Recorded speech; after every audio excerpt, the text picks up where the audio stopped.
Hey, how's it going? Welcome back. So today I thought I'd do a quick instruction video about how to install a short shift kit in your Miata. Currently I actually have a short shift in there, but I recently picked up a Miata Roadster bent short shifter. Honestly, I've always wanted one of these. I always wanted to see what all the hype was about. I mean, things cost $400. Luckily I was able to find one from a good friend, and that just came in today, so I'm really looking forward to putting this in and seeing how it goes. So as you see, I currently have one already. You know, all the throws are pretty short. I actually used to sell these. Picked up some, China-made ones, and they actually work really well, surprisingly enough, and they're pretty cheap too. So when you pick up a Miata, mostly likely, if it's for the most part bone stock, it'll probably have a stock shifter still in it, and over time those easily wear out. I mean, there's rebuild kits out there you can get. I previously picked one up from Moss Miata, and it comes with a top boot and all that, and it's probably a pretty good upgrade to start with. And so yeah, so let's get the center console taken apart. I'll give you a quick rundown of all you need to take it apart. It's real simple. It's you need a Phillips head screwdriver, 8mm, 10mm wrench, and that's about it. It's super simple. It takes about an hour, if that. So let's get started. So this is the Miata Roadster kit I picked up secondhand from my friend. Overall, the quality of this thing, it looks really good. I had this bushing on the bottom. I previously had a brass bushing. I think I'll give this one a shot just to see how it works with it. But yeah, it had two different sides on it. Unlike mine, that only had one little pin here. It came with a boot and this nifty little snap-on shifter. That should be pretty fun. Let's see how that goes. So my current one already had a nice Moss Miata shift knob from Tail of the Dragon, Meows the Gap. Had a limited run of these. Really nice. So, yeah. As far as disassembly, you'll have to take off the center console of this. It's all pretty easy. It has two screws on both sides here, one in the center, and there'll be a couple in the glove box too. So I'm going to go ahead and get that out and take off this whole thing. You'll probably also have to take off the pigtail of your window switches if you have window switches, and yeah, I'm going to do that real quick. Alright, now that I got the center console taken off, these are the wires I have running to my amp in the back. You also have to take off the shift knob in order to get the center console out, and this is just some insulation I had previously. So yeah, honestly my rubber boot's still holding up pretty well. Probably just reuse this one. So next step in this is I'll end up taking these 4 bolts off. They're just 10mm. I'm going to go ahead and do that real quick. Alright, so now I got that boot off, I now see that my current shifter is probably in rough freaking shape. There is supposed to be a little rubber bushing in here to catch this pin, which is probably why there's so much play right here, and that sucks. There's also supposed to be a top boot here that's not there at all, so this last person to work on this car, which is me, is an idiot and didn't put that on or bother to replace it. So if you're anything, if your shifter looks anything like this, or you'll see the top boot is all torn up and there's gear oil everywhere, replace that. So the next step I'm going to take here is to take these little 8mm off and put into the new shifter. I'm really looking forward to seeing this.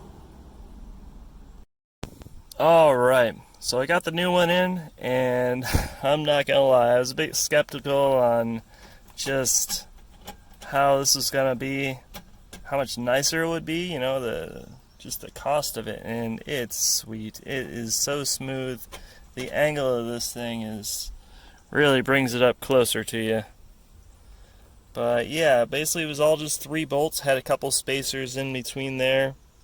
There was an initial spacer that goes into a pin, followed by a Delrin ring, followed by the actual shaft, and then topping it off with the top ring. It's all real simple. You might have to play around with it a little bit, but Yeah, overall, like, this dramatically decreases your throws. I wish I had a stock shifter in here that I could show you. So, I mean, it'll just throw it all the way up, all the way back, and, you know, quick driving, quick thinking, shorter throws the way to go.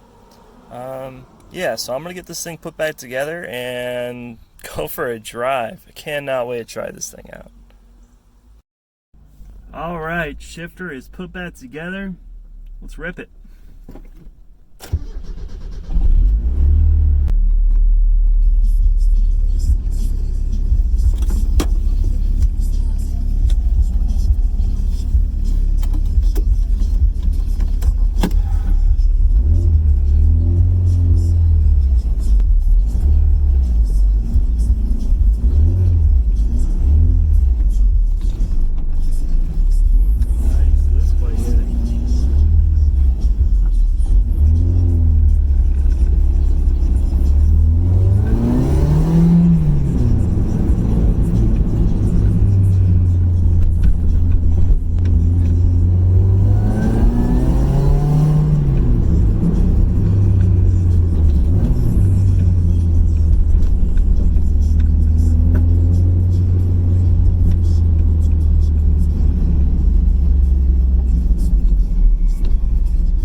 So that wasn't too bad. Honestly, this angle is something else. Just heading out to get some lunch right now. Thinking about other videos I want to do. If you guys come up with anything you want to see, any products you want to see, installation videos, like, drop a comment below. Oh yeah, that angle is really awesome. Not gonna lie. So, you know, retail price for this thing is $400, and honestly, I can now see why it's worth it. It's really freaking cool. So I guess in this video it's gonna leave you a little shaky. Yeah, I can fix that here. Let's see. Yeah, a little better. Alright. So I'm gonna be heading out to the Miata meet that I set up tonight here in Tampa Bay. And thinking about just walking around doing some videos on you know, member cars and whatnot. Honestly, there's been some really great builds out here around Tampa. It's a really cool place to live. I know there's one new friend here who did a rotary swapped NA.